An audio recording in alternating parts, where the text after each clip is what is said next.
mesa redonda em relação ao livro O Bebê do Amanhã, que trata da ciência do início da vida. As pessoas que chegam precisam ser bem recebidas. E nesse momento acontecem duas coisas. A pessoa que vem é recebida com amor, e a pessoa que recebe está aprendendo a amar. Então é uma questão de duas vias. E nós teremos então, cada um vai se apresentar depois da introdução musical que a Nicole nos vai oferecer. E depois que cada um se apresentar, vocês façam as suas perguntas. Bem-vindos. Boa noite a todos. É um grande prazer estar aqui nesse momento, nessa oportunidade, nessa proposta. E gostaria de oferecer então a todos uma canção sobre o feminino, né? Sobre a mãe natureza e tudo que o gestar faz parte, né? Que é o contato da mulher com ela mesma.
Tirando aos poucos esse véu, você me acolhe, ó mãe, mostra os passos que eu devo seguir, sem hesitar, sei que não posso resistir ao seu chamado, ó mãe.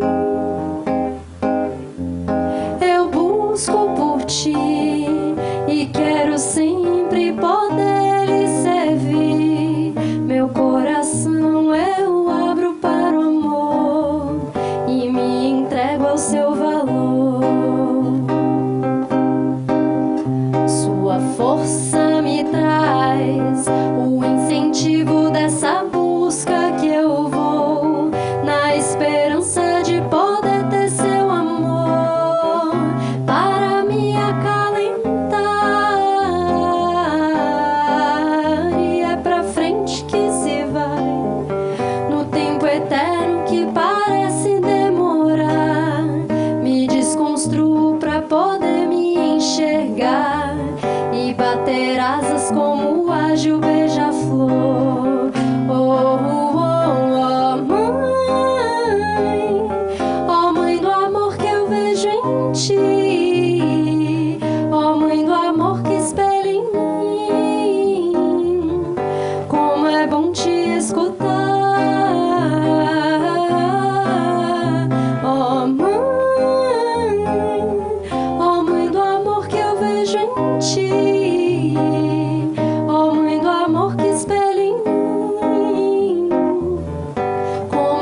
hand guide me, and forward we should go in eternal time that seems to dull so slow. I take myself apart and have a look inside, and spread my wings like the hedgehog hummingbird. Oh, oh, oh, mother, mother of love that I see in you, mother of love that reflects on me. How good it is to hear you. Oh, mother, mother of love that I see in you, mother of love that reflects on me. How good it is that I found you.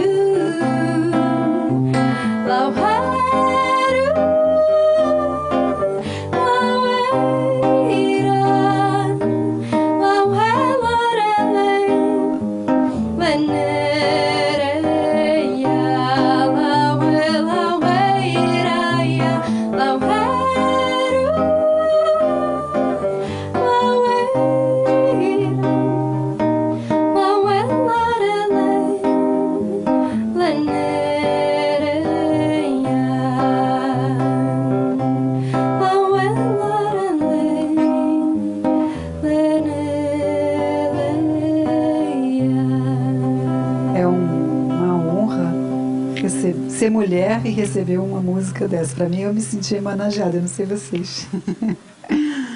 Trabalho com energias do feminino há muitos anos, então minha música tão completa é uma bênção, né? Bom, mas hoje eu estou aqui para falar não do feminino apenas, mas também do bebê. Meu nome é Carla Machado. Eu fui convidada pela Júlia, eu acho que ela me convidou porque eu sou presidente da ANEP, Associação Nacional para a Educação Pré-Natal do Brasil. Mas eu quero contar um pouquinho a minha história para vocês. Eu quero falar como Carla também, como mulher, como mãe. O primeiro livro do Thomas Verne, A Vida Secreta da Criança Antes do Nascer, mudou a minha vida. Eu estava grávida da minha primeira filha, eu vinha de uma educação tradicional, trabalhava numa multinacional, na época, na IBM, e estava pronta para ir que nem o cordeirinho para o abate. Para aquele caminho, né, que as amigas iam dizendo, não, mas é assim que faz, a gente vai ouvindo da coleguinha e acha que é por ali, que ninguém nem se questiona, né? Isso já tem 17 anos, né? Minha filha fez 16 em agosto. E aí me caiu nas mãos esse livro. Logo que eu me vi grávida, foi antes de eu fazer yoga na Fadinha, o livro, na verdade. Porque um amigo me presenteou e eu tinha acabado de receber a notícia, quer dizer, de fazer o teste para confirmar a gestação, e viajei para o Nordeste e levei só esse livro, né? Eu, meu marido, o bebê no ventre e o livro. E eu ia lendo aquilo, tinha hora que eu fechava e falava, não é possível, o cara não está falando isso, mas dentro de mim eu tinha certeza daquilo, né? Assim, era confirmado pelas minhas células, não era nem a minha cabeça, o meu racional, né? E isso mudou todo o caminho da minha gestação. Eu fui procurar fazer yoga, tive um parto natural, e numa casa de parto lá em Niterói. Eu sou do Rio de Janeiro, estou morando em São Paulo há 8 anos, mas na época eu morava no Rio e a opção mais viável para mim era a casa de parto. E realmente toda essa minha escolha não mudou só a minha vida, como de todo mundo ao meu redor. Eu acho que a gente, né, aquilo vai contagiando, né? Mesmo quem não adotou as mesmas coisas se sentiu incomodado, pelo menos. Bom, e aí começou a minha trajetória como... eu sou aquariana, né? Então eu gosto de derramar as águas, né? Espalhar a boa nova. Tudo que eu acho que foi bom para mim, eu quero que todo mundo fique sabendo. Isso é uma qualidade e um defeito, às vezes, também, né, Laura? Que a gente fala, como que você não está vendo isso aqui? Às vezes... É. E, bom, lá se vão 16 anos, 17 do início desse livro. E esse caminho em direção assim, um ser humano melhor, a trazer um ser humano com mais consciência, assim, um ser humano que chegue menos danificado, vamos dizer assim, ao mundo, né? Que ele possa honrar mais nesse corpo a sua origem espiritual, para que ele possa trazer, né? Já é tão difícil a gente se reduzir, né? Eu imagino, né? Eu não tenho essa lembrança, mas eu imagino assim que para um espírito caber num corpo já é tanto que a gente tem que encolher. Se ainda tiver, né, assim, alguma dificuldade, se ainda tiver, né, toda aquela intervenção, fica meio difícil aceitar a encarnação, né? Então a gente está convidando, então vamos receber bem, né? Quando a gente recebe um convite, aqui a Júlia botou ali tudo bonitinho ali pra gente, obrigada, uma delícia, os quitutes. Mas é por essa mesa mesmo, né? Como que a gente recebe. E a gestação é que vai construir, né? esse ser, né? E aí, quando foi... eu tive a honra de conhecer o Thomas Verne pessoalmente, né? Acho que em 3 conferências da APA ele estava, eu consegui em 3 conferências da Associação de Psicologia Pré e Perinatal e Saúde, né, a APA, que foi fundada pelo Thomas Verne em 83, junto com o David Chamberlain.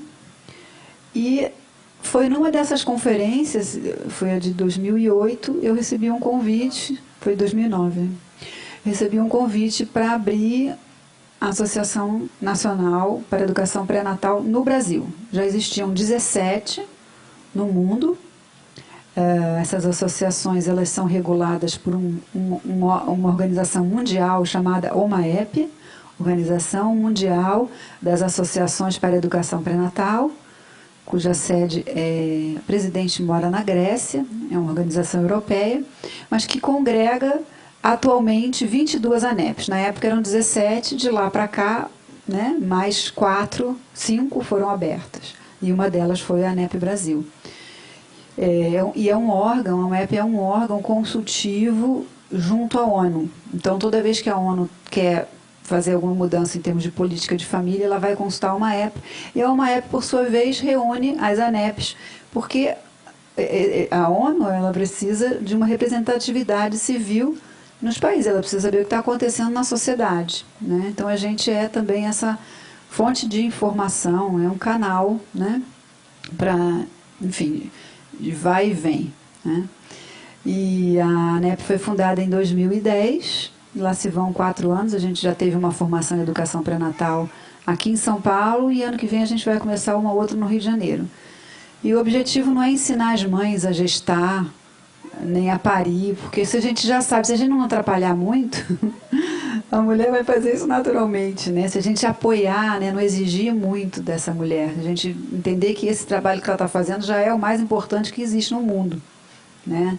Não é doença, mas também não é um estado comum, ordinário, como, né? Claro, a gente também está se gestando o tempo todo, né?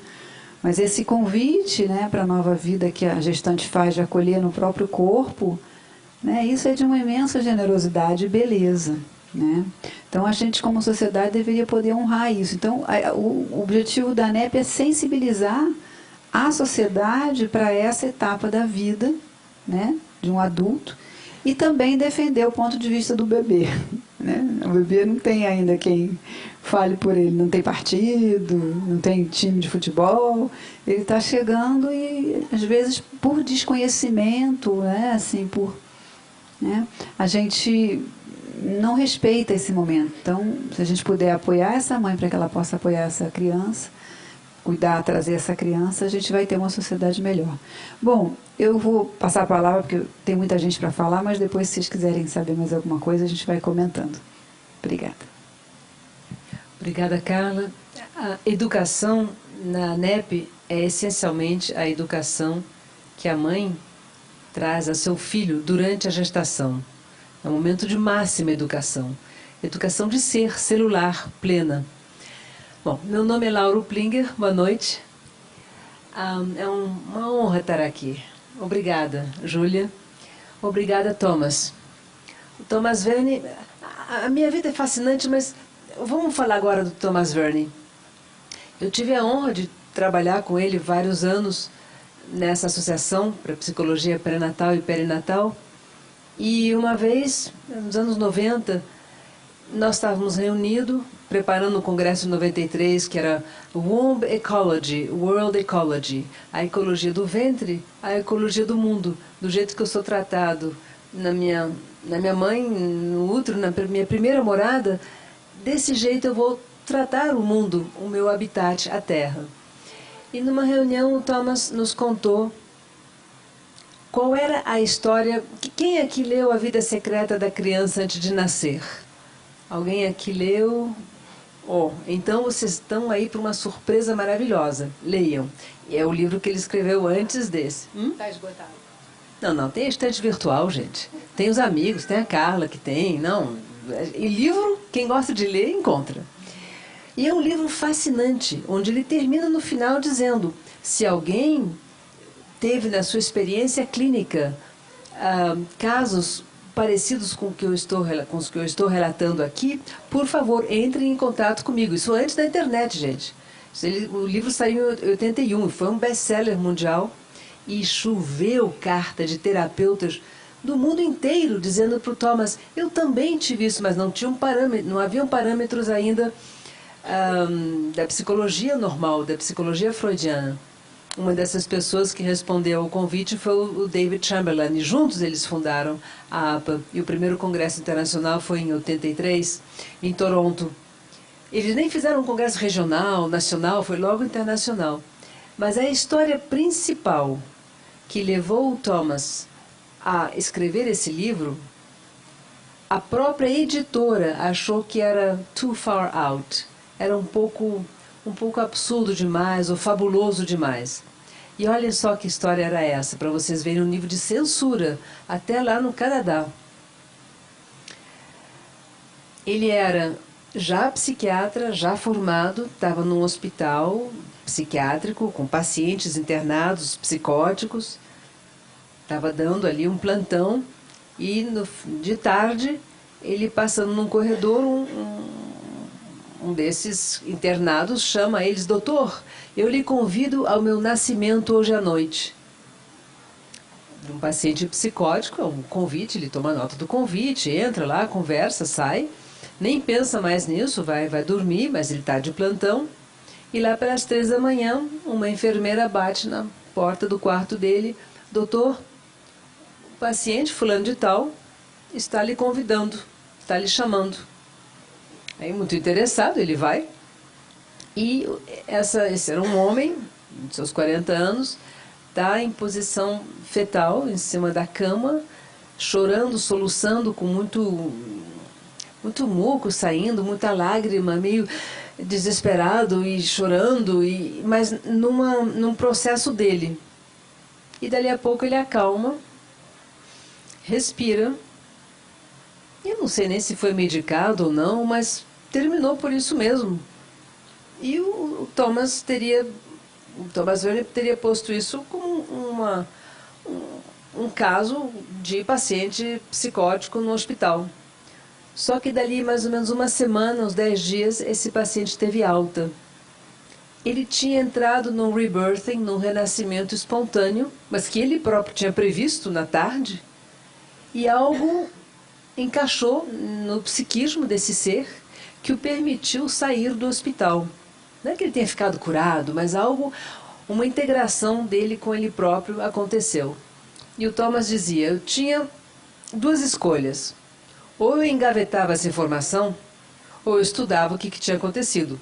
Por exemplo, se esse copo sair voando por aí, nós vamos ter que rever um pouco a lei da gravidade, ter alguma outra dimensão dessa lei que nos escapou até agora, porque copinho não voa sozinho.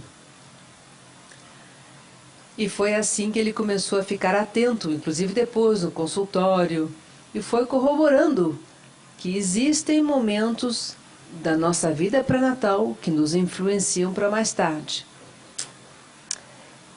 Vai ser muito bom responder a pergunta de vocês. Passo a palavra aqui para a nossa psicóloga antroposófica. Obrigada.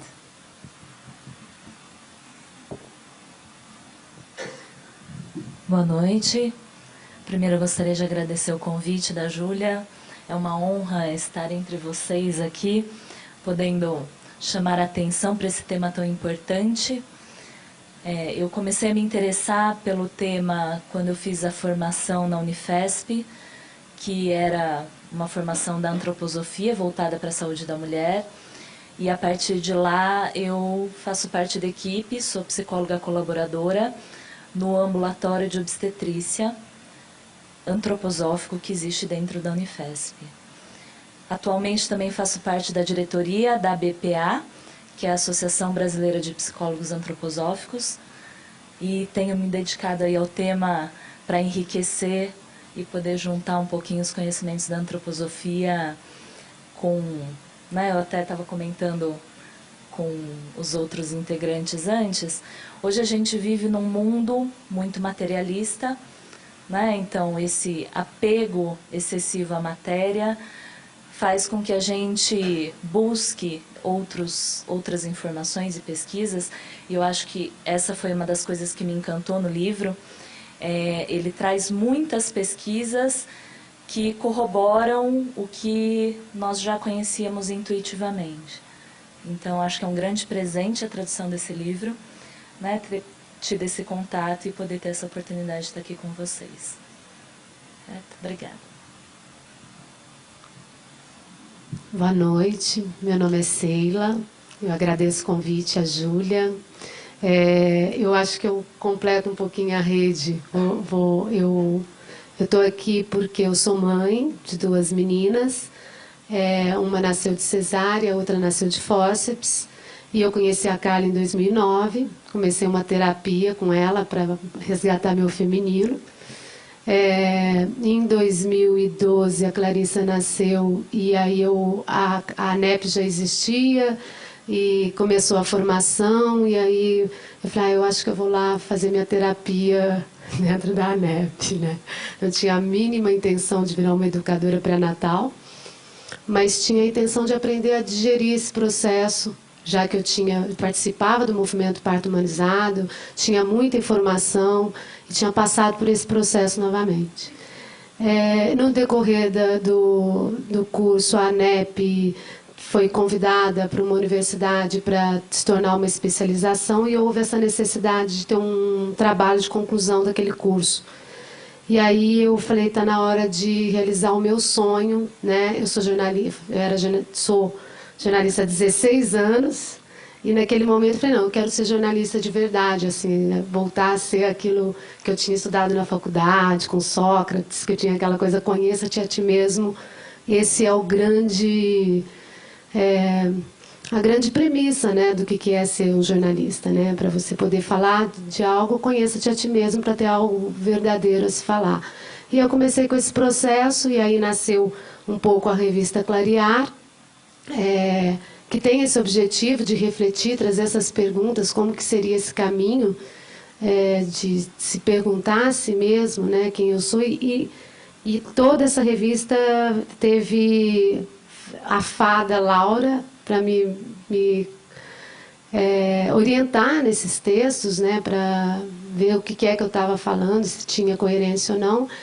E aí elas me indicavam os livros para ler. E o livro do Thomas Verne, apesar do curso, eu nunca tinha me tocado qual era esse segredo. Mas que segredo é esse? Parece que todo mundo já sabe disso, não consigo entender que isso seja um segredo, E aí, assim, eu fiquei muito tempo buscando esse segredo. Eu li o livro e falava, mas não estou entendendo qual é o segredo. Porque é uma coisa que todo mundo já sabe. Então você fala, nossa, mas por que isso é segredo? E aí eu fui descobrir que era segredo porque... E aí fui entender todo o processo da academia. Quer dizer, na academia, quando o pesquisador diz uma certa verdade, você tem uma linha de corrente de pessoas que vão começar a confirmar aquela verdade, né? E Freud dizia que a criança era vegetativa, né? No útero e tal, e tem todo um processo até os 3, como que é? Até os 3 anos. E aí eu falei, nossa, por causa disso, então, quer dizer, o segredo era algo que já estava em mim, mas que se tornou um segredo porque a academia, né, que tem essa verdade científica, dizia isso. Então, eu lia muitas pesquisas falando de percepções sensoriais. Então, foi um processo assim engraçado dessa busca da informação. E o Bebê do Amanhã, e aí eu fui apresentar para a Júlia o Clarear, e aí quando eu comecei a ler A Vida Secreta, eu falei, nossa, como que alguém traduz um livro desse, né? Eu fiquei muito feliz de saber que a Odila faz parte da vida secreta. Gente, que coisa linda, né? Que é essa rede, né? Como a gente vai se encontrando. E o Clarear é um pouco isso, é aprender a viver em rede, é entender como a gente se constrói essa rede, como que a gente pode fazer esse coletivo agora, que é vir dessa água aquariana, realmente percorrer por vários riachos. E o Bebê do Amanhã, para mim, ele é o Bebê do Amanhã, eu acho que ele é o livro para adolescente. Eu queria muito falar isso, mas não para adolescente grávida, para adolescente que está procurando um propósito de vida, para adolescente que quer entender quem é ela. É um questionamento de quem somos nós, né? De qual é a informação que está já dentro de nós, registrada em nós. Então eu queria trazer um pouquinho isso, que eu acho que essa é um pouco a minha opinião.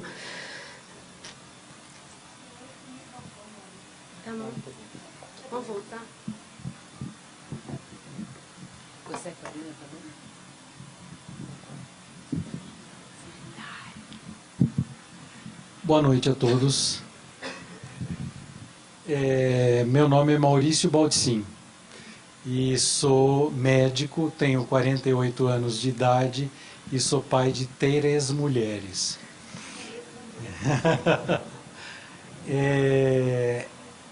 Eu, mais do que todos os componentes dessa mesa redonda, fico muito honrado e me sinto assim um patrono disso tudo, em função de ser um representante dos homens aqui sentado diante da sabedoria feminina. Eu acredito que é por causa do carinho e da consideração da Júlia e da Odila Guimarães que realmente me trouxe até essa relação com vocês de auditório e palco, para que a gente olhasse um pouco sobre o significado do Bebê do Amanhã. E eu prometi fazer um pequeno roteiro em que a gente pudesse alimentar novas perguntas e prosseguir esse encontro. Então, eu gostaria assim de transformar a minha fala numa leitura de anotações que eu fiz, que representam todo esse agradecimento, essa gratidão de estar vida intrauterina. Notadamente no que diz respeito ao âmbito da minha especialidade médica e também as minhas pesquisas em neurociências que tenho feito e investigam o campo de formação e os aparatos de nossas percepções para o desenvolvimento da consciência do novo ser que está sendo gestado. A partir dos anos de 1990, as neurociências conheceram uma grande evolução relacionando-se com outras áreas importantes do conhecimento humano, como a biologia, a filosofia, a psicologia, a pedagogia, dentro da própria medicina. E valeram-se para isso dos avanços tecnológicos. E hoje não temos mais dúvida, 6 meses depois da concepção, a criança em formação já tem condições de perceber sensações e sentimentos com memória e um determinado nível de consciência. Gostaria de observar mais detalhes, porque eu falei para a Júlia que ia apontar alguns detalhes e a gente pode deixar também como online, como um balizador dessa leitura. Então, esses detalhes é a observação do desenvolvimento gestacional.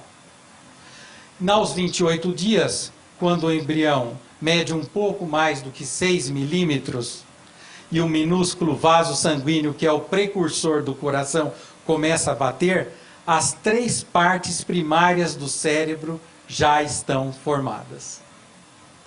Em 6 semanas, um pouco mais do que 1 centímetro, 1,27, tá? De comprimento, os olhos, o narizinho e as orelhas já começam a se formar. O embrião pode reagir ao toque. Entre 19 e 20 semanas, ele já tem padrões primitivos de ondas cerebrais.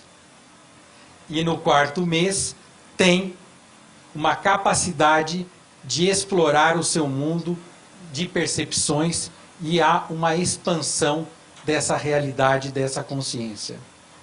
Ele brinca com o cordão umbilical e chupa o polegar.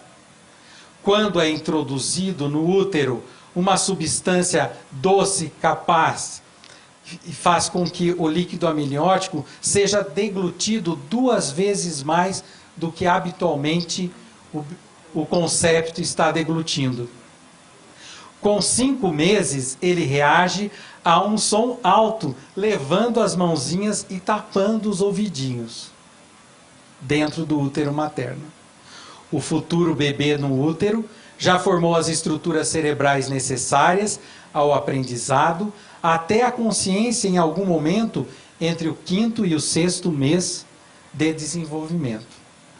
Ao estudar as ondas cerebrais, durante o último trimestre, observamos experiências de períodos de vigília e sono, apresentando até mesmo medidas fisiológicas do sono e dos sonhos.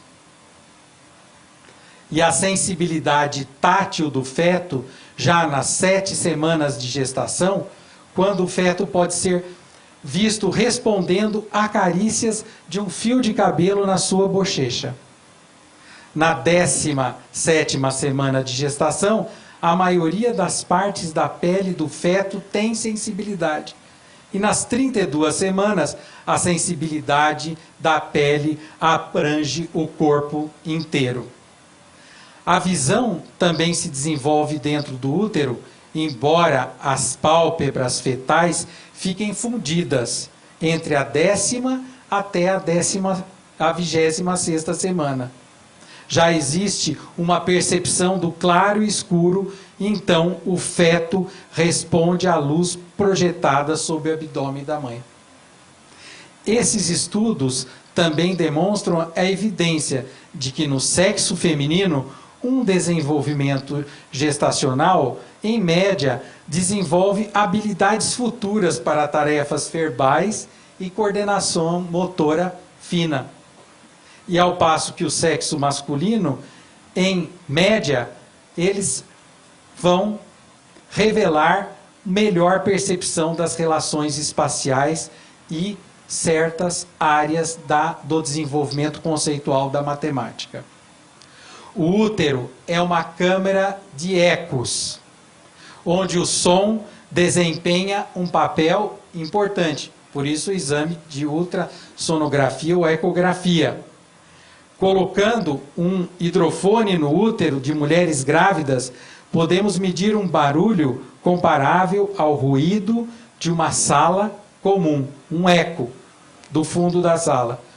O ribombar do estômago e intestino maternos, quando a comida passa pelo aparelho gastrointestinal, e o som da voz da mãe, filtrada como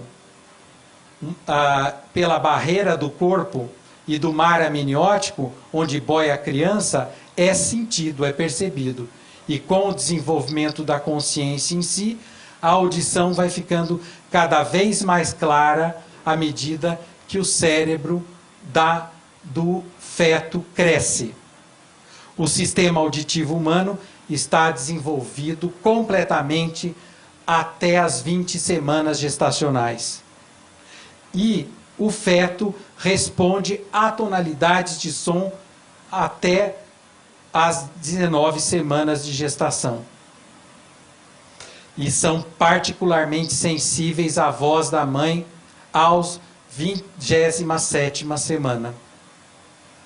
Além de neurocirurgião, com mestrado em neurologia, sou médico antroposófico, ou seja, pratico uma medicina que se baseia na antropologia espiritual do filósofo austríaco Rudolf Steiner. Para este campo de conhecimento, de inspiração humanista e cósmica, a gravidez é um momento em que a consciência do ser em formação se une ao líquido amniótico e imprime nos processos de vida intrauterino o que já foi programado no cosmos. Com este campo perceptivo já em início de funcionamento, o novo indivíduo começa a esboçar os primeiros traços, logo como os primeiros passos da sua identidade biográfica. Algo que apenas confirma o que já se sabe: a paternidade e a maternidade começam muito antes de o bebê vir à luz. Toda a sorte de cuidados e dedicação a este ser de existência ainda tão delicada frutificarão para a construção de um ser humano mais equilibrado e feliz, muito mais estruturado para responder amorosa e criativamente aos desafios da trajetória da vida. Em minhas investigações no campo da formação do aparato para a nossa consciência, também faço recomendações. E recentemente, na edição do meu livro Percepções Humanas, Antroposofia e Neurociência, lançado em 2014 pela editora Antroposófica em São Paulo, que recebeu uma edição na Espanha pela IAO Arte Editorial, com o título Percepções Humanas, sintetizei algumas recomendações. Assim, quero oferecer um lembrete para esse evento.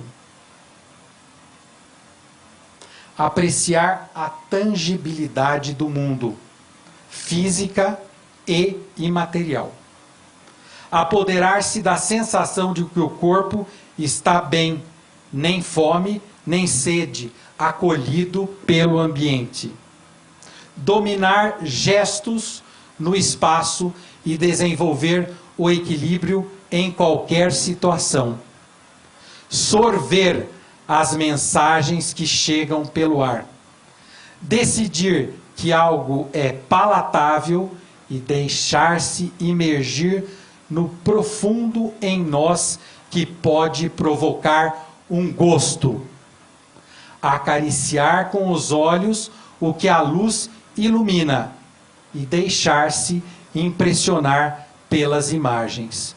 Sustentar o calor do corpo. Admirar-se diante do instrumento mágico que é a palavra. Perceber que ela alimenta o pensamento. Reconhecer o eu do outro tão legítimo quanto o meu. E vivificar tudo isso para a construção de cada passo de uma rica biografia. Um feliz bebê do amanhã. Recomendo vivamente esta leitura. Muito obrigado.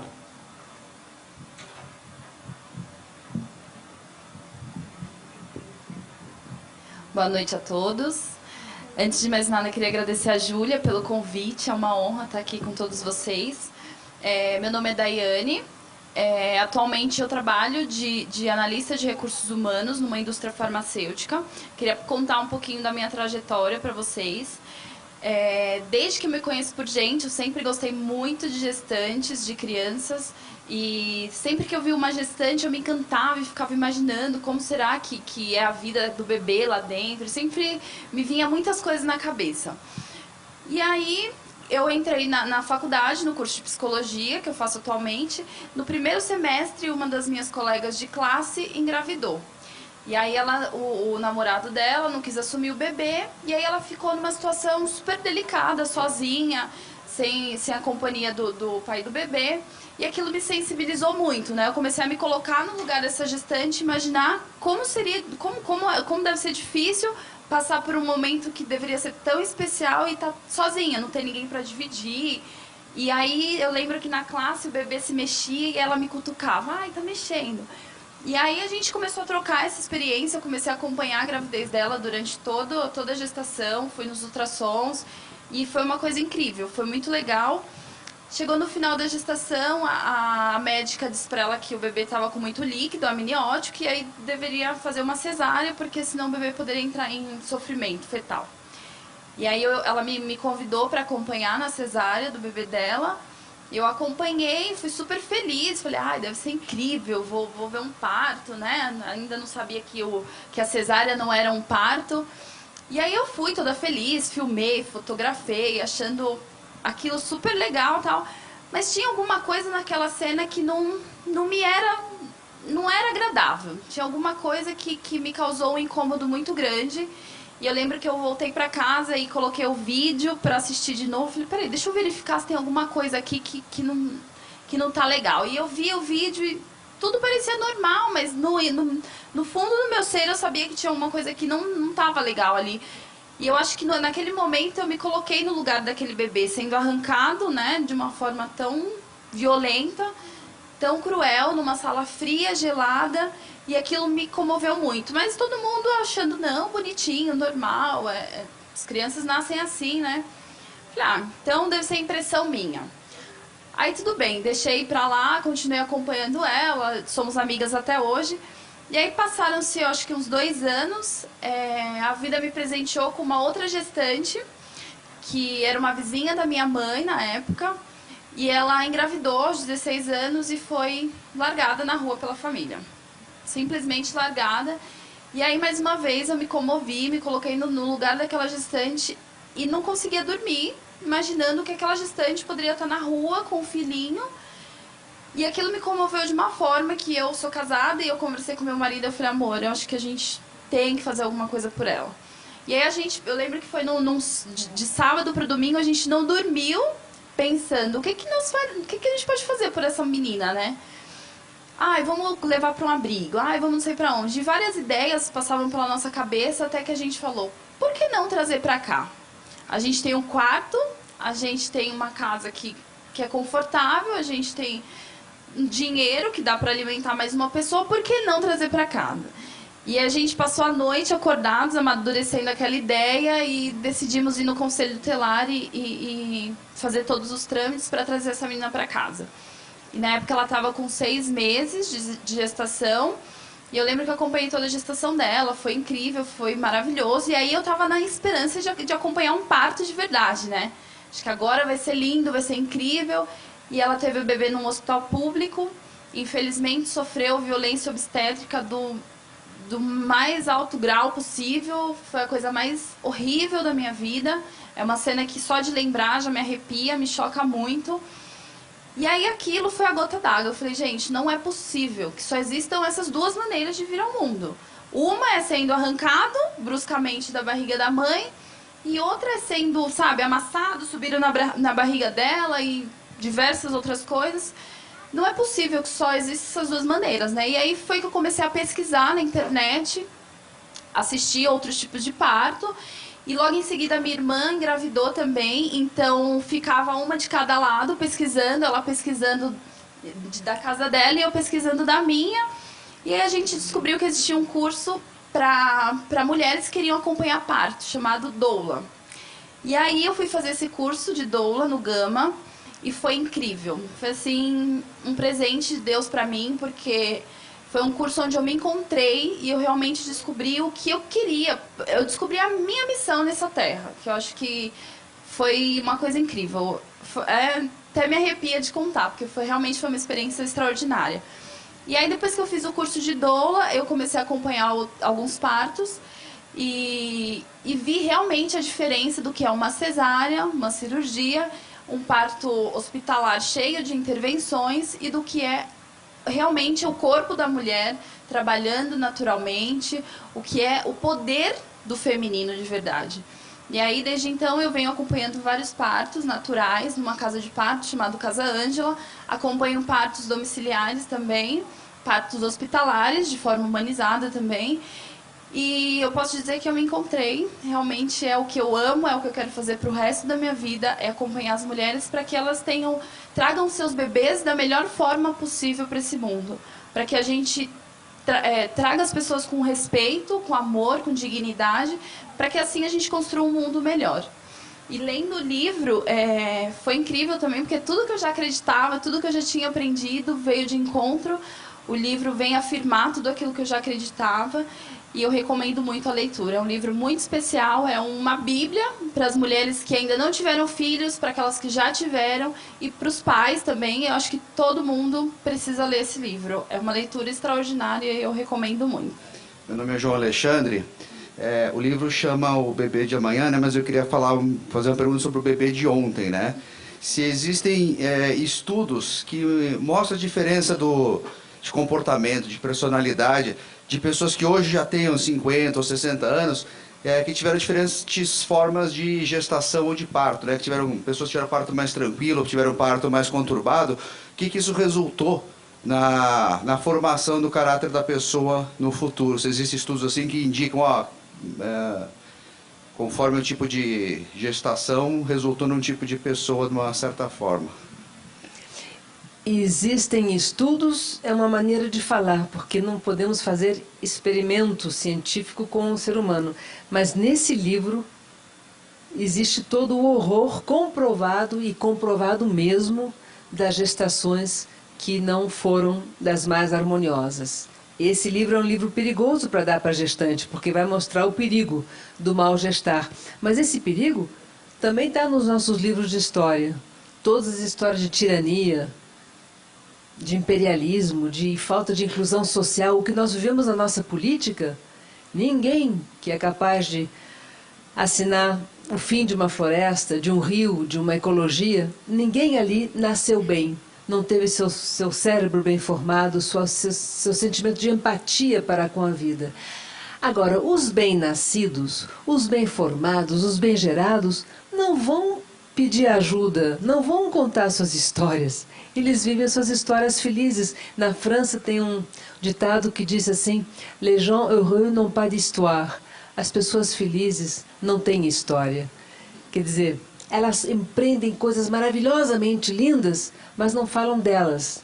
Então, leia e você vai ver o quanto já está comprovado a influência desse gestar e desse nascer. A partir dos estudos de 1990, a gente tem as pessoas felizes e as pessoas que têm as desordens do desenvolvimento cortical podendo ser estudadas em projetos de cooperação interinstitucional de apoio para a pesquisa do cérebro.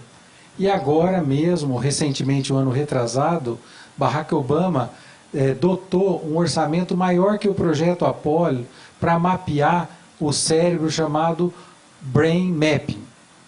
E nas pesquisas que a gente tem publicado nos veículos de informação de neurociência, como apresentar esses dados de uma forma em que a tecnologia entra e não invade o paciente. A gente não precisa de um estudo pós-mortem, cadavérico, mas a gente pode usar recursos num laboratório de neurofísica com conhecimento de campo magnético e raios cósmicos. E isso pode processar a imagem do cérebro que a gente conhece num banco de dados. E vários estudos de desenvolvimento cerebral e teses têm feito e são de forma não invasiva, e a gente tem buscado os conteúdos humanistas para interpretar esses resultados, tá? Eu vou responder um pouquinho a partir da minha experiência.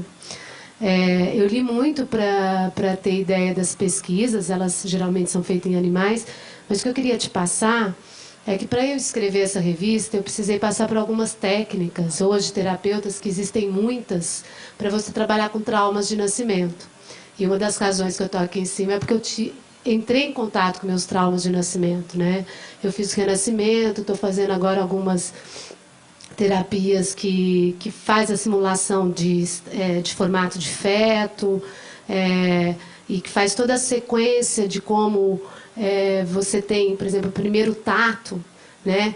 E eu senti isso na pele. Então, assim, eu sou uma prática por exemplo, o renascimento faz com que apenas com a sua respiração você consegue ter a informação que está na sua célula. Então, eu acho que o que a Laura trouxe aqui é que o silêncio acontece porque parece que a gente não sabe do que está acontecendo, né? Eu sempre, nesse processo de escrever a revista, nesse processo de passar por essas experiências, a todo momento eu fico confusa, mas o que é que está acontecendo? Né? E aí eu acho que existem hoje muitas possibilidades de você perceber que o teu corpo tem informação. O teu corpo tem registrado o teu nascimento. E o teu corpo inteiro. Né? Eu estou começando a achar que o nosso inconsciente não é o cérebro, é o corpo. Né? Quanto mais a gente... a possibilidade de conversar com ele é que vai permitir essa consciência para que essa informação venha à tona. Então, assim, nas pesquisas, em algum momento se afirma até que todo nascimento é traumático, né? Será que isso é verdade? Eu não sei. O meu foi muito traumático. Assim, passar por essas experiências me fez perceber o quanto é difícil essa passagem, né? Por isso que eu acho que é um conteúdo, e quando a gente fala de política pública, e quando a gente fala assim, qual é a nossa responsabilidade? E daí?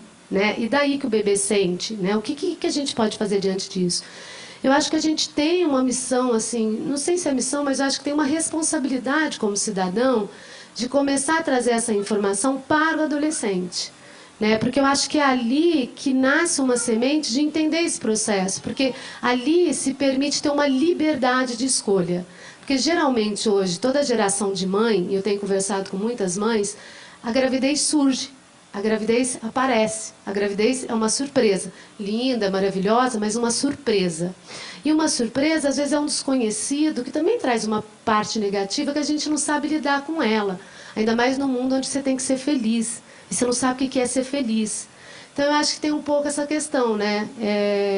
O estudo somos nós, é o nosso corpo. Quando você começar a conversar com ele da maneira que você achar que pode achar, porque eu acho que a gente pode achar a nossa técnica também, você vai conseguir entender se sim ou não. Eu acho que a gente pode trabalhar com a gente mesmo, né?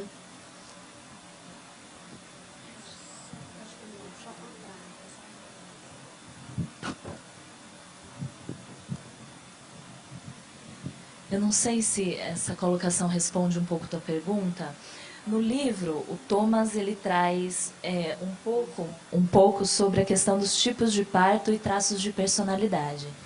Ele traz alguns estudos dizendo sobre os diferentes tipos e sobre as intervenções. E alguns estudos que foram feitos trazendo algumas possibilidades de traço de personalidade. É claro que isso também é muito perigoso, né? A gente generalizar, enfim. Mas eu acho que o livro traz a possibilidade de responder um pouco essa pergunta.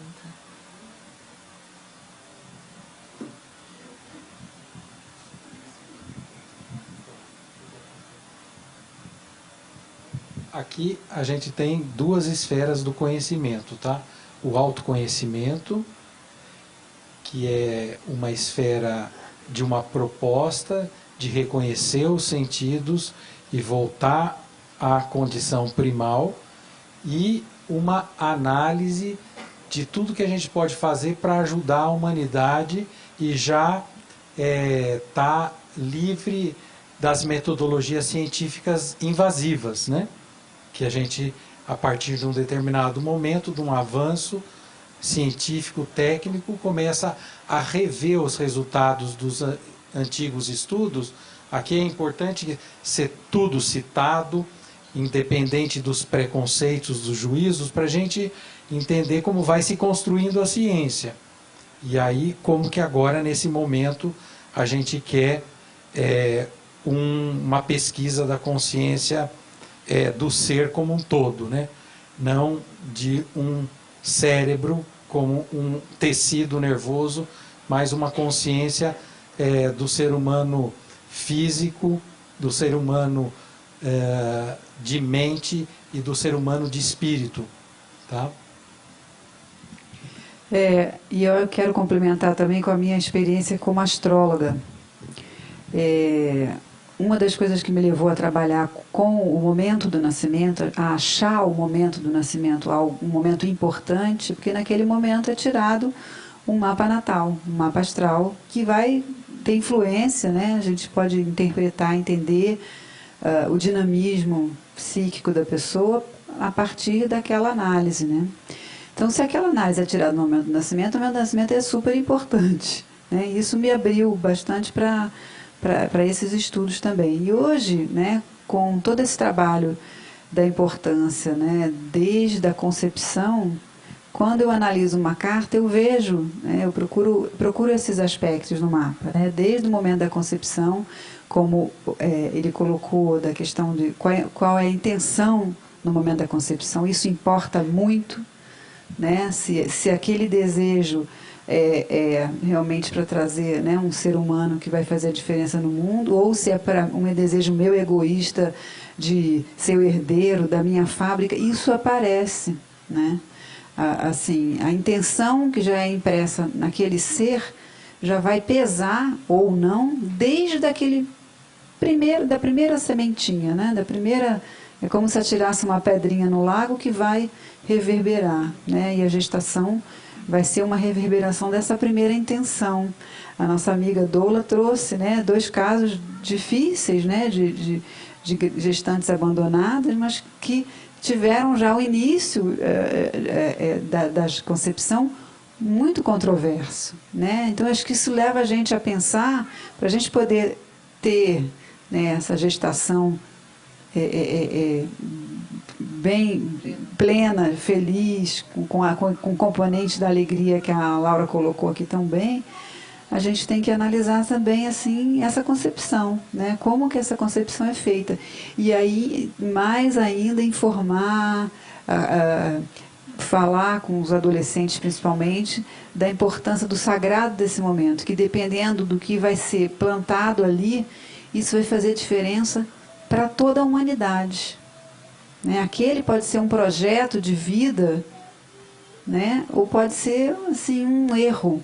Né? Imagina uma pessoa ser fruto de um projeto de vida e outra ser fruto de um erro. Claro, gente, que it's never too late to have a good birth. Né? A gente tem uma frase, uma camiseta estampada, né? Porque a gente tem aí os profissionais, né? A Joana, a Thaía, a Mariana, o pessoal que trabalha com renascimento, a Sheila também tem outras. Né? Assim, sempre a gente pode, né, reescrever a nossa história, mas aí a gente já está consertando. Maravilhoso que a gente tem essas técnicas, até para a gente poder se limpar, para poder ter uma outra qualidade de concepção, uma outra qualidade de gestação. Né? E o ideal é, né, em vez da gente corrigir, é que isso já venha, né, bem feito. Né? Que a gente não tenha que ter. Eu falo que a minha profissão, se Deus quiser, ela está em extinção. Porque terapeuta já vai vir já para corrigir. Né? A gente não teria que existir. Né? Tem pergunta? Tem pergunta? Você pode perguntar. Sim, eu só queria complementar com o depoimento da Eleonor Luzes, de que e ela batalha pela inclusão da matéria paternidade e maternidade consciente já no ensino médio, para que as concepções sejam escolha e não um acontecimento fortuito por acaso. E ela diz que nos países onde isso já é instituído, como na Holanda, por exemplo, 13 anos depois que isso existe, está se fechando a 8ª penitenciária. Esse é o efeito. Existe também agora uma ciência da origem fetal da saúde e das doenças. E quando eles falam de doença física, de pâncreas, de rins, também se fala de caráter e de temperamento. Teve a capa do Time Magazine, do dia 4 de outubro de 2010, É uma gestante linda, nua, de perfil, e está escrito como os 9 primeiros meses formam o resto de sua vida. Quer dizer, já existe essa ciência, a epigenética do Barker e de outros, mas sabemos muito mais do que estamos aplicando. Eu me lembro, quando eu conheci a parte espiritual, que hoje em dia reina na minha vida, havia um mestre de origem búlgara, que ensinava na França, e que dizia: se eu pudesse, eu viajaria pelo mundo inteiro, convidando os chefes de estados a selecionar, cada um em seu país, selecionar terrenos belíssimos, onde poderiam ser construídos centros para gestantes, para que elas fossem rodeadas do belo, árvores, fontes e flores. E, claro, lugares onde elas poderiam vivenciar a arte, o artesanato, nós diríamos em português pintar e bordar, e cantar, claro. Algo assim para maximizar todo o circuito ocitocínico. Hoje a gente conhece essa parte hormonal, que é o contrário do sistema adrenérgico, para que esse bebê do amanhã seja um bebê amigo de si próprio e da vida. Você já ali eliminou as armas, eliminou as drogas. Alguma pergunta? Ou comentário? Please. Eu vou contar essa reunião para o Thomas. Então, eu quero dizer a ele o que aconteceu aqui entre nós.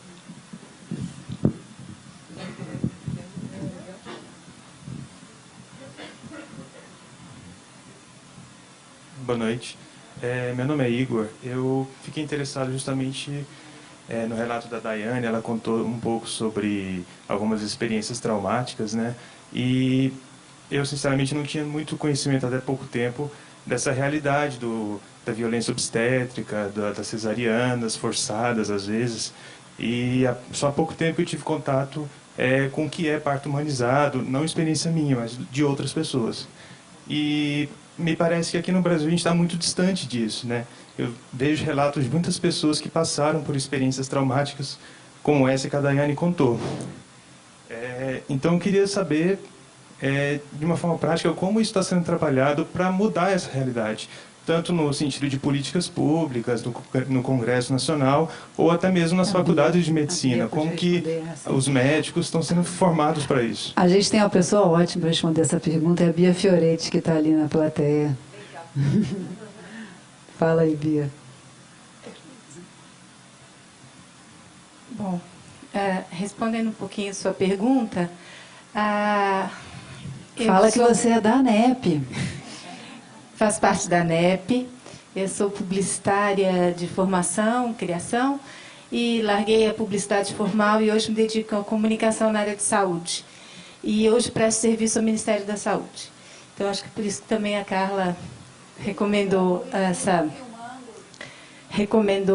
que eu respondesse um pouquinho essa pergunta. O Brasil é campeão de cesariana, 88% nos hospitais privados e 56% nos hospitais públicos. Isso gera um problema muito grande com relação às enfermidades, consequências disso. Isso gera maior tempo de internação dessas pessoas, um custo humano, social, psicológico, emocional. O governo é sensível a isso, porque o Brasil não vai chegar nas metas do milênio de redução da mortalidade materna. Conseguiu chegar muito antes do que havia pactuado na redução de mortalidade infantil. Essa mortalidade materna foi muito reduzida e agora não é mais reduzida pelo excesso de cesariana.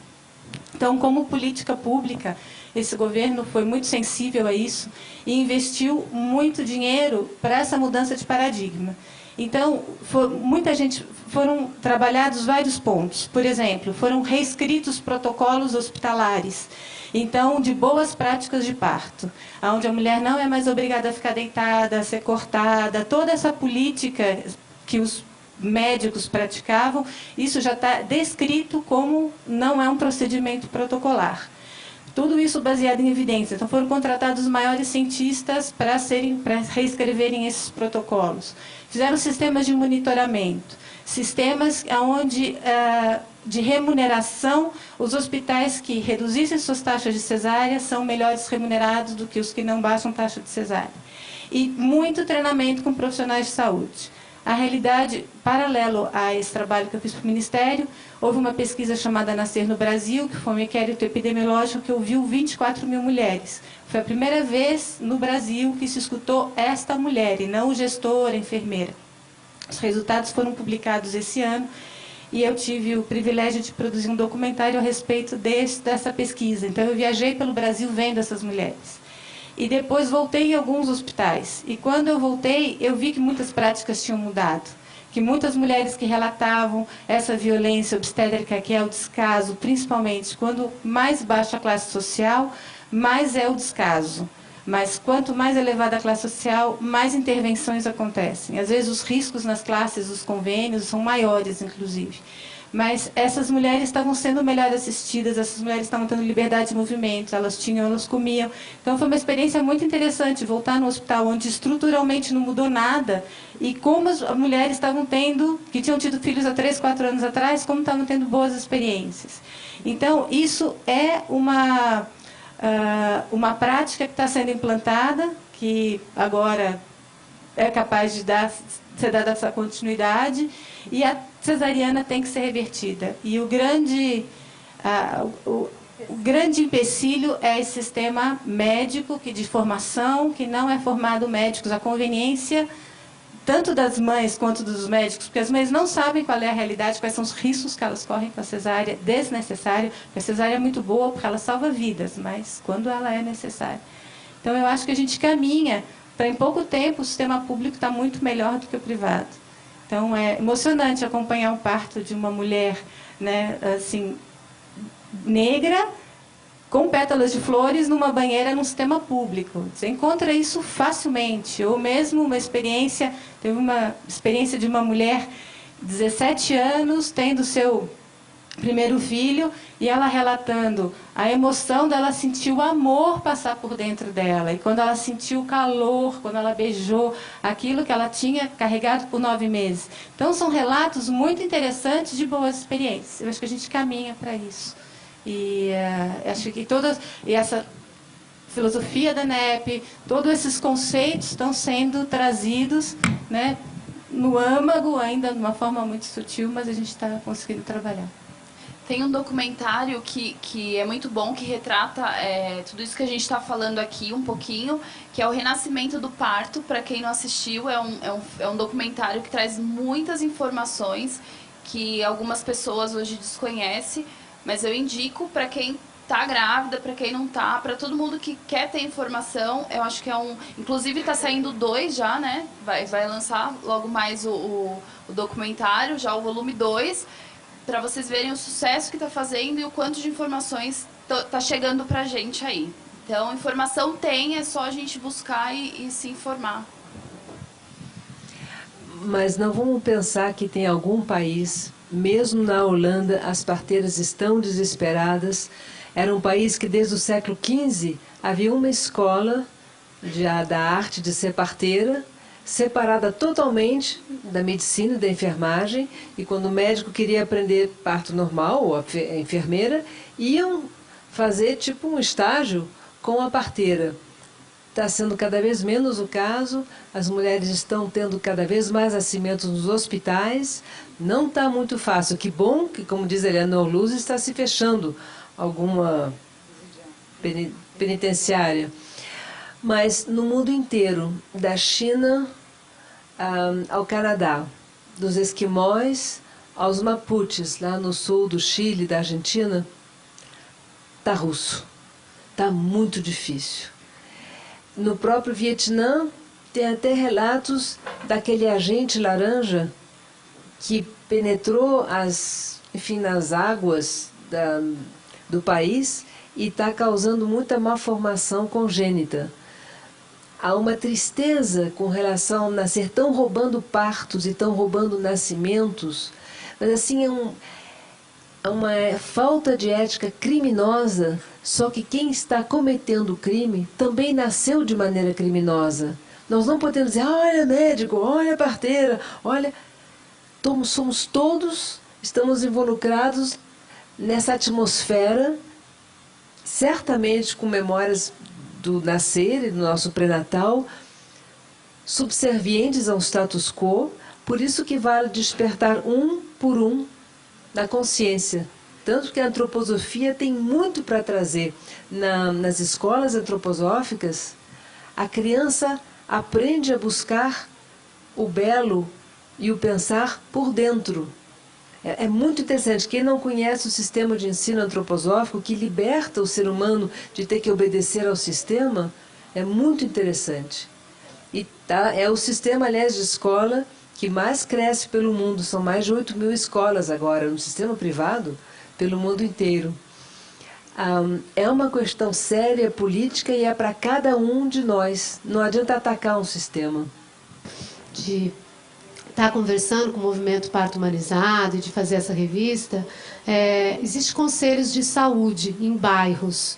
Eles são extremamente vazios de cidadão. O que tem lá? Tem um profissional de saúde, tem um médico e tem alguém da periferia que está ali perto. E assim, eu participei de 2 conselhos de saúde da comissão. Eu fui em 2 reuniões apenas. Ele acontece uma vez por mês só. Qualquer pessoa pode ir. E tem a política da Rede Cegonha que a Bia comentou, mas eu acho que assim, tem uma coisa que, para o usuário, eu adoraria parir numa casa de parto. Casa de parto, ela não está dentro da política, porque hoje você tem o centro de parto, que geralmente é anexo ao hospital. Tem mulheres que fazem todo um trabalho de autoconhecimento e não têm condições de entrar num hospital. A política pública, ela pode ter uma casa de parto fora do hospital, mas predominantemente o centro de parto está dentro do hospital. Só o cidadão vai poder pedir uma casa de parto. Então eu acho que assim, a gente tem a casa de parto, que é a Casa Ângela, aqui em São Paulo, e é a única. Você conversar sobre casa de parto com político também. Que é pelo SUS. Você conversar com casa de parto com político é muito difícil. Há uma resistência enorme, que eu acho que só pode mudar quando os cidadãos começarem a fazer seu papel, né? E não adianta deixar tudo isso na mão do profissional de saúde, ou deixar tudo isso na mão do gestor municipal, ou deixar tudo isso na mão da OS. A gente tem que assumir o nosso lugar, né? E por enquanto ele está vazio. Então eu acho que isso também é um pouco de consequência, né, dessa nossa falta de cidadania, dessa nossa falta de cuidado com a gestação. Tem mais uma pergunta aqui. Oi, meu nome é Camila. Na verdade, eu queria fazer um comentário do que eu estou passando. Eu estou tentando engravidar e ano passado eu tive 3 amigas que engravidaram. As 3 vieram de cesárea, os filhos tiveram filhos de cesárea. E estou nessa época, né, acompanhando com muita amiga gestante. E na última consulta eu tive uma conversa com a minha médica, que é super a favor de cesárea, né? Já fiquei mal, assim, já falei, não quero mais. E minha sogra é médica, é a favor de cesárea. E assim, o preconceito, sabe, que a gente sofre, que eu nem tô grávida e já tô sofrendo um preconceito de, nossa, que louca, você quer parto normal? Eu conversei esses dias com uma amiga minha, que a filha dela é anestesista. E aí eu falei pra ela assim, não, eu queria parto normal sem anestesia. Ela, você é maluca? Eu falei, mas eu queria sentir, né? Eu quero sentir o prazer, é um prazer. Eu consigo achar prazer, com certeza, nesse momento. E aí era mais um comentário que eu queria fazer. E como driblar? É um preconceito enorme com quem não quer cesárea e com quem quer ter o prazer nesse momento. Essa eu posso responder. Porque eu passei por essa via crucis de nadar contra a corrente, né? Como eu falei aqui, tive uma formação acadêmica de informática, trabalhei numa multinacional 12 anos, e quando eu fui ter meu segundo filho, que nasceu em casa, com parteira, eu me senti um ET, né? E nem podia falar para as pessoas, porque as pessoas projetavam assim as maiores desgraças, né, da vida delas, né?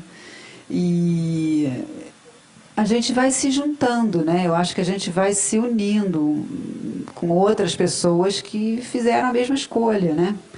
E isso vai dando força. A gente vê que tem muita evidência do nosso lado, né? Hoje em dia tem a medicina, a Eleonora, eu morro de rir com ela, ela fala assim, tem a medicina baseada em evidência e a outra é o quê?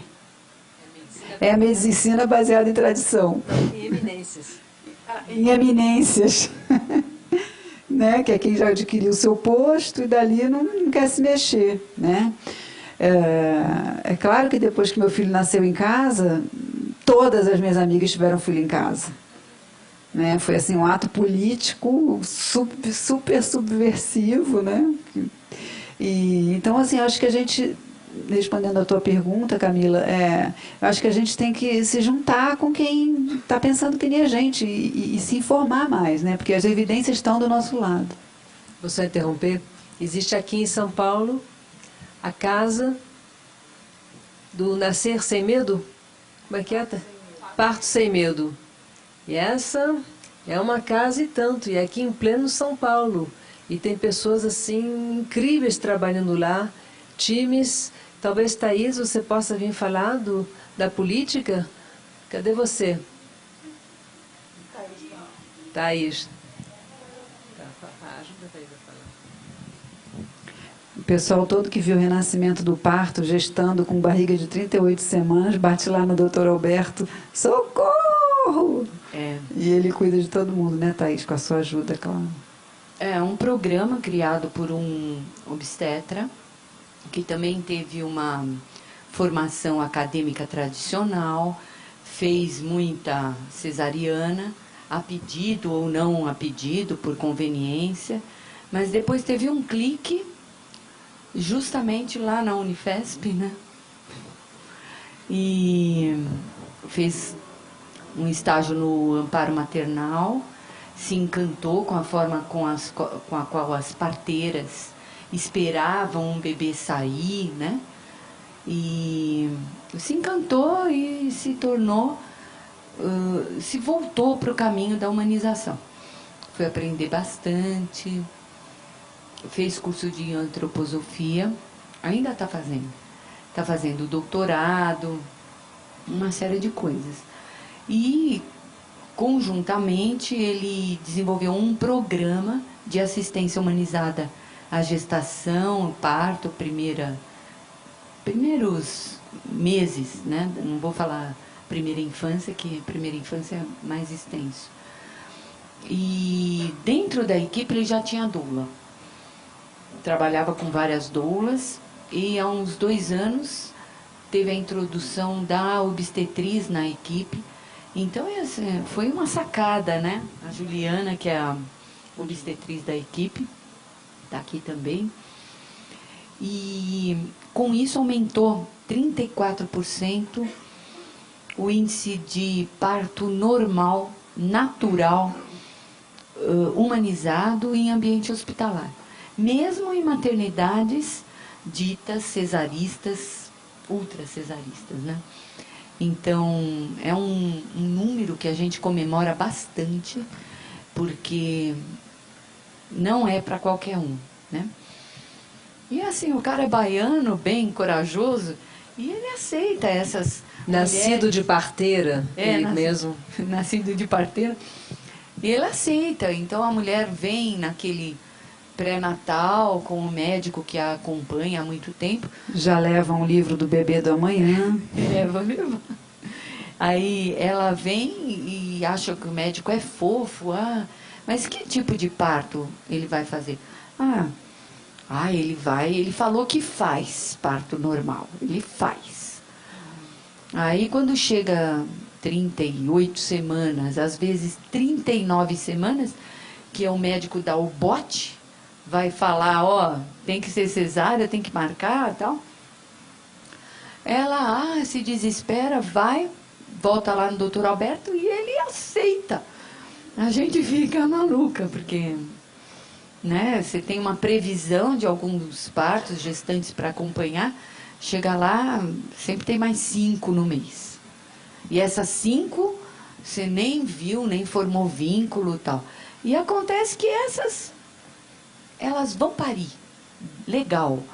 E o que leva a gente a crer que é a vontade da mulher, que é o que rege tudo isso, né? E a gente está vendo essa predisposição da mulher cada vez mais. de saber o que quer, de saber o que não quer. E na nossa fichinha tem um campo lá, que a gente achou por bem criar. A pergunta para o casal: você nasceu como? Eu nasci de cesárea, é a maioria. Quantos irmãos você tem? Eu tenho 3, tenho 2. E como que nasceram os irmãos? Nasceram de cesárea. Então a maioria é assim, 2 cesáreas, 3 cesáreas. Que é uma geração, a geração dos meus filhos, né? Nessa época, ainda eu sou um pouco mais atrasada. Mas depois do nascimento dos meus filhos, ficou endêmico, né? A cesariana. E aí a gente fala assim para esse casal: vocês estão num programa que tem a possibilidade de fazer com que vocês façam um resgate da história de parto da família. Porque eles também são considerados ETs, são preconceituados, né, dentro das próprias famílias. E a gente vê depois, no pós-parto, que há esse resgate, que a família começa a observar que essa criança é diferente, que a amamentação se instala de forma diferente, que essa mãe tem prazer e alegria verdadeiros com aquela criança. Coisa que essas avós que tiveram seus partos roubados, elas não tiveram essa alegria. E aí eu acho que também mora a grande mudança, né? Eu acho que o bonito dos que a Thaís está contando é o foco, né? Da gente ter o foco nesse bebê, nessa criança, na qualidade de vida dessa criança. E é isso que o livro procura acender, essa consciência, né? Camila, eu gostaria de dizer que aqui está uma ótima arma para você, né, com toda essa situação familiar. Então, por exemplo, o que ele diz sobre anestesia e analgesia. Os bebês nascidos sob o efeito de um anestésico têm mais dificuldade em estabelecer vínculos depois do parto que os bebês cujo nascimento não foi presidido por essas substâncias. E por aí vai. Inclusive, ele fala de cesárea eletiva, né, e ele dá algumas indicações importantes. Então, informação, conhecimento científico, entre aspas, comprovado, pode ser um caminho também para te ajudar aí nesses percalços familiares. E o silêncio também pode ser muito amigo, né? Às vezes não falar imediatamente é muitas vezes um bom caminho. Eu mesmo nos Estados Unidos, quando eu tive minha filha em 89, pouquíssimos sabiam que ia ser um parto domiciliar, uns diziam que era child abuse. Então eu, sabendo disso, não falei. Claro, depois sim. Olá, boa noite, meu nome é Flávio. E a minha pergunta é como pai, né, que eu sou, da Júlia, e como eu gostaria de saber da mesa e dos estudos que tem hoje, até na ANEP mesmo, como está sendo vista a influência do homem e do pai neste momento, tanto durante a gestação, como no momento do parto. Mas a gente sabe que, por ser um universo, obviamente, bem feminino, né, por motivos óbvios, mas que a participação do pai tem uma influência. E eu, na gestação da Júlia, sempre questionei muito isso pelo ambiente que eu convivia e por ver muitos pais que se mostravam omissos e às vezes até indiferentes àquele momento que estava acontecendo. E hoje, para mim, é um questionamento muito grande. E por uma escolha que eu fiz, até profissional e acho que até de vida mesmo, por ser nascido de parto natural, nascido em casa e ter uma filha nascida de cesariana, eu acho que eu fiz uma escolha para poder trazer isso à reflexão. Boa pergunta. A gente estava falando aqui do momento da concepção, né? Como se fosse uma pedrinha que a gente atira no lago, que depois vai dar várias ondas, né? Quem atira essa pedrinha no lago, em primeiro momento, é o pai, né? Ele que vai jogar essa semente, né? Então, assim, se então, até o momento da concepção, o pai tem suma importância, né? O preparo dele, o que ele pode até se purificar em termos de nutrição, em termos de pensamento. É bom que o pai possa fazer até um jejum de trabalho, alguns dias, para que aquele espermatozoide que vai se produzindo, né, com regularidade, diferente da mulher que já traz todos os óvulos, né, mas que haja um período até meditativo, se possível, para o homem ir entrando nessa vibração, né? Claro, junto com a mulher, mas no sentido assim de que ele é que vai conduzir, como se fosse assim algo que ele vai lançar. E como a gente lança um dardo, né, antes de lançar a gente tem todas as possibilidades. Né? Depois que lançou, as possibilidades são muito reduzidas de mudança.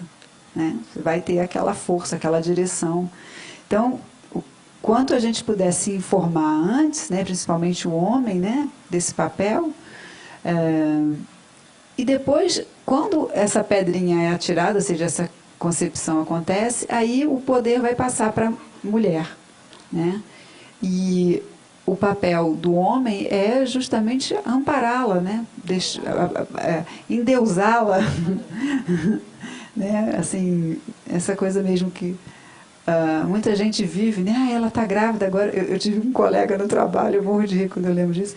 Quando eu engravidei, ele, agora eu não posso mais mexer com você, né? Porque ele ficava brincando, né? Agora eu não posso mais mexer com você, que você está grávida, assim, virou santa, né? Essa sensação mesmo, né? Mas é um pouco, né, essa ideia desse serviço na qual a mulher se coloca e de como ela vai precisar desse apoio do masculino, e eu acho que esse papel é super importante, né? Assim, apoiar a mulher nas suas questões, nas suas decisões, né? E para os maridos que têm medo, muitas vezes os maridos têm medo. O filho, né, no caso a sua filha, de parto cesariano, né, e você nasceu de parto normal, mas não humanizado, acredito, né, porque naquela época não se falava sobre isso, né. Eu também sou de parto natural com fórceps, né. Não era humanizado esse conceito, então de alguma forma teria que se fazer uma manobra e uma posição na mulher que hoje em parto humanizado não se acredita nisso, não é concebível, né? Então o que a gente recomenda assim para o pai e para a mãe, especialmente na área de comportamento, é que ambos curtam isso, né? Claro que a preocupação e os cuidados da mãe são prioridade nesse momento, mas que o pai, assim, se acolha também dentro desse processo de conceber, né? Porque esse fenômeno do amor, ele vem com essa inclusão nesse campo vital, nutricional que tem o pai e a mãe, que seria as forças etéricas que vão dar o início à concepção, tá?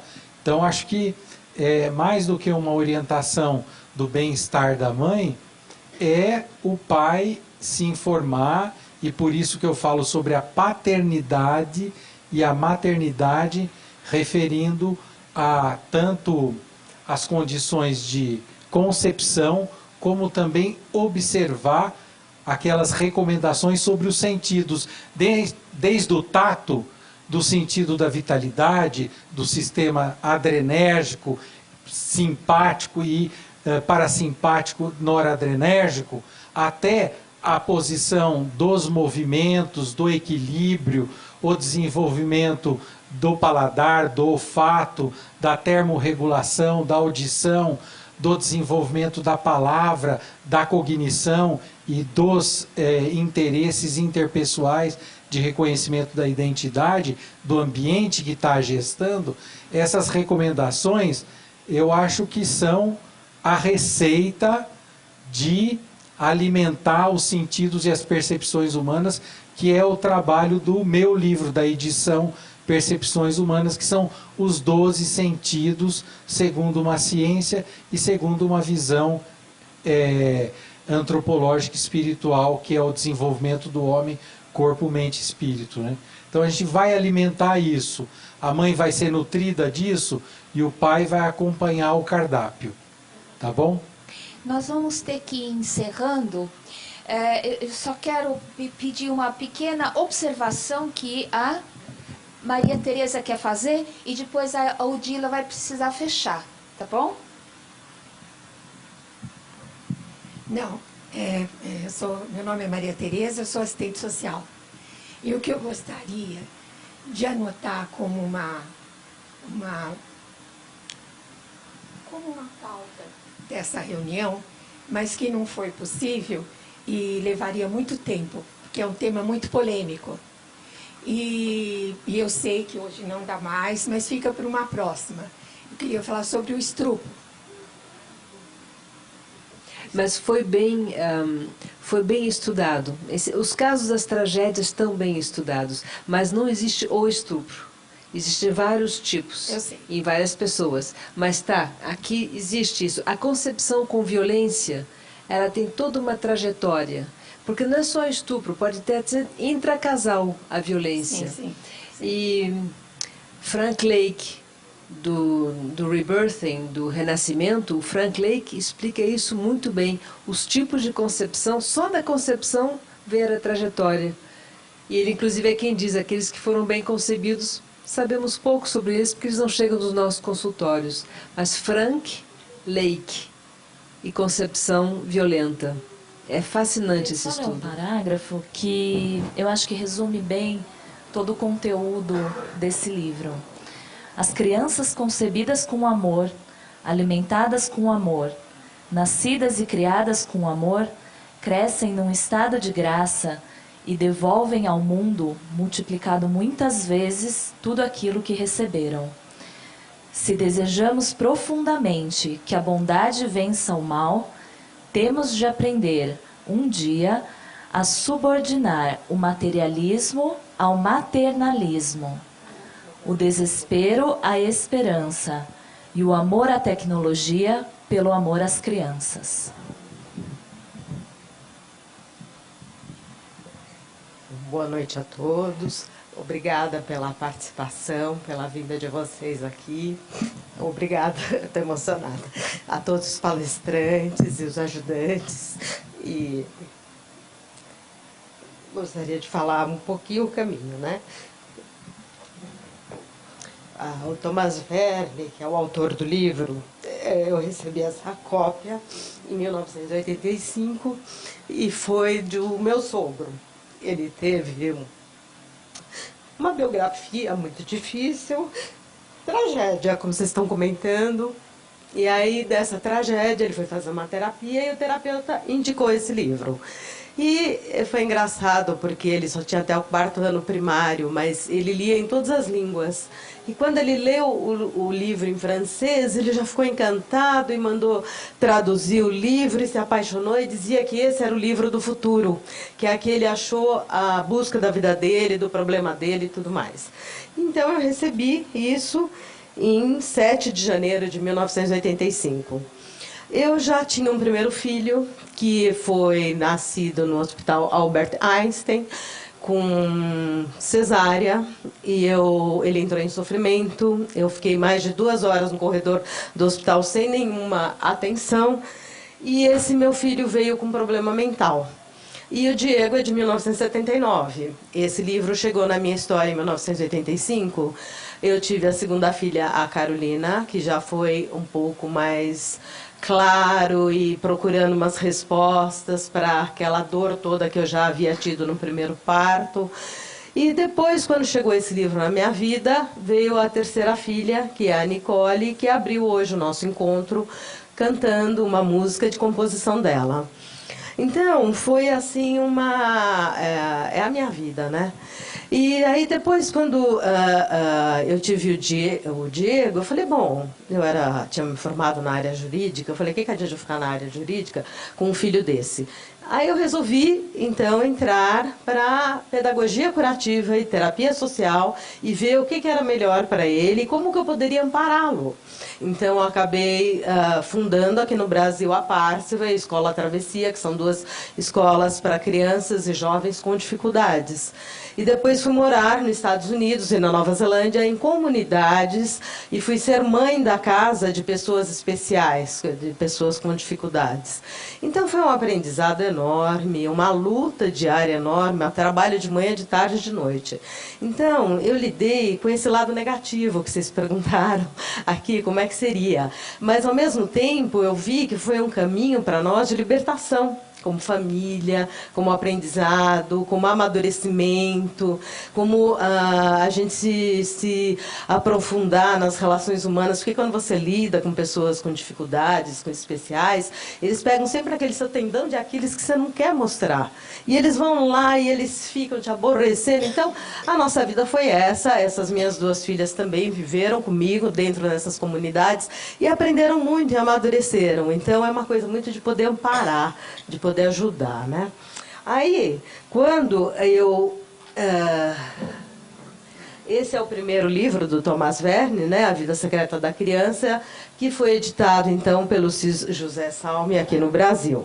Aí, quando, há 2 anos atrás, quando eu estava ainda trabalhando lá na Párciva, eu recebia muitas estagiárias na minha classe. E uma estagiária, depois de 10 anos, quando eu fui levar um presidente da Mercedes-Benz, imagina, para fazer uma visita à favela Monte Azul, ela me reconheceu. Ela falou, Dila, não sei o quê. Aí ela veio, me abordou e falou assim, sabe aquele livro que você me deu? Olha, hoje faz parte do ambulatório da favela Monte Azul. Nós ajudamos muitas mulheres, amparamos muitas mulheres, e eu fiquei muito feliz com isso, né? Porque eu já tinha tido uma influência grande na minha história particular, e de repente esse livro já estava num ambiente de mais de 3.000 moradores, enfim. Aí também fui fazer uma formação da biografia humana com a Gudrun, há 4 anos atrás, quando encontrei uma pessoa que também fez um trabalho de 12º ano na Rudolf Steiner sobre esse pequeno livro, né? Aí eu fui lá para o Canadá, num congresso, e liguei para o autor, para o Thomas Verne. Aí o Thomas Verne falou, não vamos lançar esse primeiro livro, porque ele já está ultrapassado. Nós vamos lançar o livro novo, que é este aí, O Bebê do Amanhã. E aí, então, já comprei o livro, que é este aqui, em inglês. Hoje eu trouxe os livros. Que é O Bebê do Amanhã, editado nos Estados Unidos. E aí eu comecei a ler, me interessar, e aí eu fui procurar uma pessoa para editar. E a Jacira Cardoso, que é da Sociedade Antroposófica, me indicou, então, a Júlia Barani. Foi um prazer muito grande estar com a Júlia e poder dividir os momentos, né, assim, difíceis, né, da minha biografia, muita coisa, e das gestações, mas eu achei que a gente fez uma parceria assim muito boa, muito humanizada, muito correta, né? E eu fico feliz de hoje poder estar oferecendo para a sociedade esse livro do Bebê do Amanhã. Para mim foi assim, eu tive 2 encontros lá em Boiçucanga com a pessoa que fez a tradução, uma pessoa também muito especial. Então, no final agora, eu não pude também acompanhar, porque eu estava junto com o livro, gerando e ajudando a minha filha, a Carolina, com a Nenê. Então, a gente tinha que amparar na gestação, isso e aquilo. E eu falei, Júlia, vai escolhendo a mesa redonda, vai vendo as pessoas. E aí ela foi realmente tomando isso. Porque eu falei, não adianta eu lançar um livro e não praticar. Então, eu tinha que entrar na prática da história. E falei, deixa os livros para lá.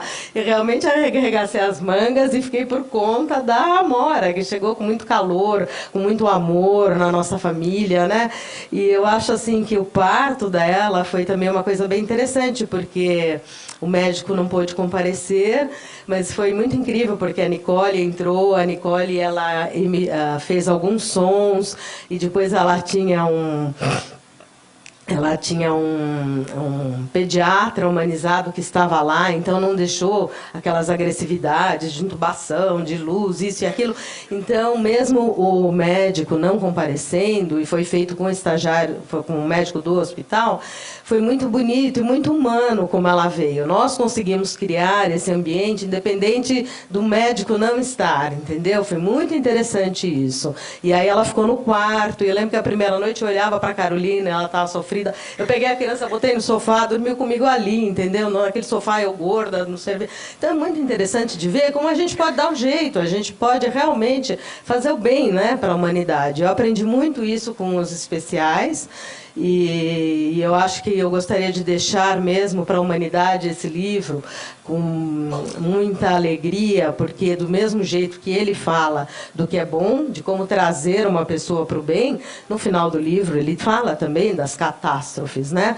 Como eu lidei com isso a vida inteira, fui profissional disso, então a gente tem que tomar muito cuidado e ter muita consciência com o que nós estamos gerando e o que nós queremos, a influência que nós estamos deixando para aquele ser que está, né, a responsabilidade. Então, esse livro, ele realmente é uma bíblia para se ter, para a gente ir devagarinho amadurecendo e falando, não, vou fazer o melhor, vou tentar trazer o melhor. Então, eu fico muito feliz com essas pessoas envolvidas e com essa consciência e com a antroposofia, que foi o meu caminho, né, de luz e de força. Então, eu gostaria de agradecer a todos os palestrantes por esse momento tão gostoso e ter realmente pessoas envolvidas com essa causa.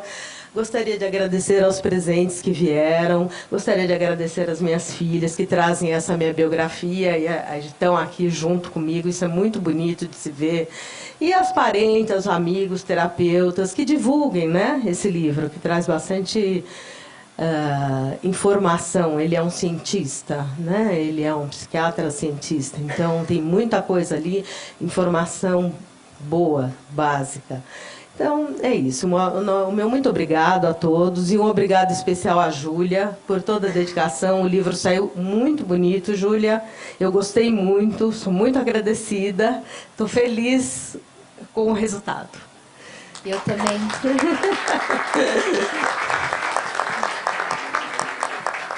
Eu agradeço a Odila a oportunidade que ela me deu, esse presente que ela me deu para fazer esse livro acontecer. Agradeço a todos vocês, participantes dessa mesa redonda. Espero que seja a primeira de muitas rodas de conversa sobre esse assunto tão importante para a nossa sociedade, para a nossa humanidade. E agora quero convidar vocês a conversas informais, autógrafos que todos os participantes da mesa podem dar para vocês. Tá bom? Lá fora tem uma mesa onde nós faremos isso. E serviremos vinho, né? E tem um pouquinho de comes e bebes aqui também. Muito obrigada.